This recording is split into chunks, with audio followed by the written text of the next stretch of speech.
Dakle, sad. Priča za laku noć. Ajde ti kaži, priča za laku noć. Priča za laku noć. Naučimo. Zabavimo se. I na spavanjac. Hvala što ste tu. Stiže jesen. Ajde. Ti kaži. Stiže jesen. Znate li šta je jesen? Šta? Jesen je godišnje doba koje je kišno. Za mnogo barica za skakanje. Za skakanje, da. A znaš kako ćemo na engleskom da kažemo jesen? Kako? Ajde kaži fall. Fall. I autumn. Autumn. Fall. Autumn. Autumn. Fall. Fall. Autumn. U čemu je razlika? Pa čike i tete koje žive u Americi kažu fall, a čike i tete koje žive u Velikoj Britaniji kažu autumn. Po čemu je jesen specifična? Po lišću, koje je svuda i po bojama, toliko žute, narandžaste, braunkaste, nema ni jedno drugo godišnje doba. A pored lišća, u jesen često vidimo i kišu i maglu. Wow! A kako ćemo na engleskom reći pada kiša? It's raining!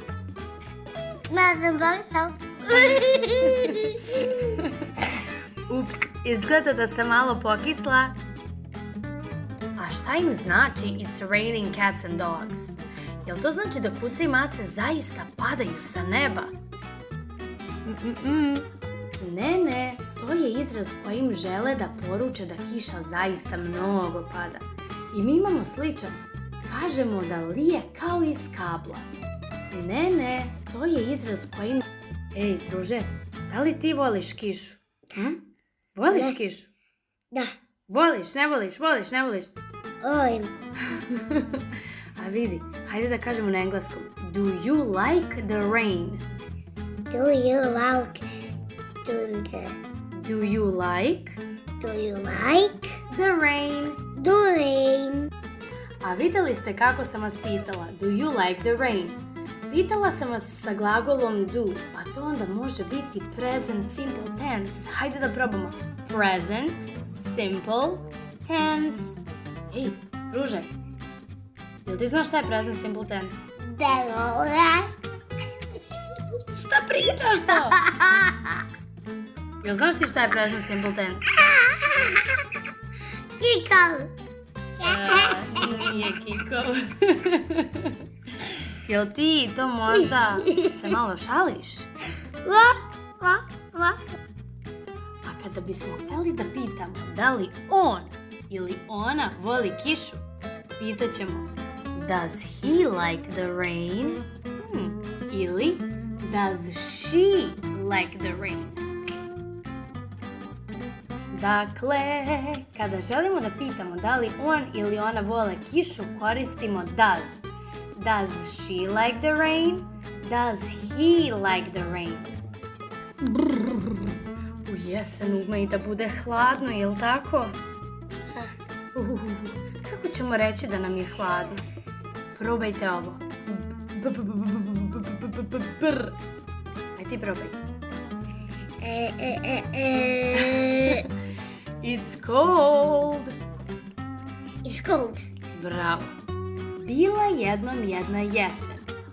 Njena omiljena boja je bila narandžasta, te se zato trudila sve obojiti u istu. Jel ti voliš narandžaste? Da. Stvarno? Da. A šta može biti narandžaste boje? Pa ti si narandžast! Da! Bio je jedan list koji baš nije mnogo voleo ovu boju jeseni. Njegovo ime je bilo Zelenić i on je bio sin od Jele. Jel ti voliš zelenu boju? Da. A jel voliš možda... koje sam ja boje? Žute. A znaš kako ćemo reći? Malo. Jeste, tačno. A kako ćemo reći žuta na engleskom? Yellow. A zelena? Green. Tačno. Pa pogledaj moje jaje. Koje boje jaje? Roze i ljubisavte. To znaš si? A kako ćemo reći roza? Pink. A ljubičasta purple. Purple. Yeah! On bi se žestoko bunio kada jesen stigne u septembru. I oktobar, i novembar, i decembar, i januar bi provodio prkoseći svim drugim bojama. Ponekad bi ga sneg prekrio, pa je na izgled bio beo. A u stvari je bio zelen. Ohoho! Zeleni. Sad ćemo da vidimo koja ćemo da je podavno boje. Plava, blue. Da, blue. Ej, a znaš šta kaže ovde, koji je mesec? Septembar.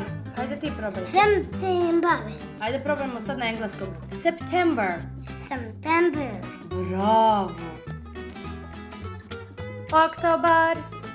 Ljubičasti. Da, sad sam ljubičast. Hajde ti probaj da kažeš oktobar. Oktobar. Ajmo na engleskom. October. Oktober. Oktober. Oktober. Bravo. Kako ćemo da kažemo novembar? Reći ćemo November. November. November. November. Bravo, ljubi. I za kraj, poslednji 12. mesec u godini je decembar. Njega ćemo da kažemo kao December. December. Decembar. December. December. December. A znate, jesen je trajala od septembra do decembra.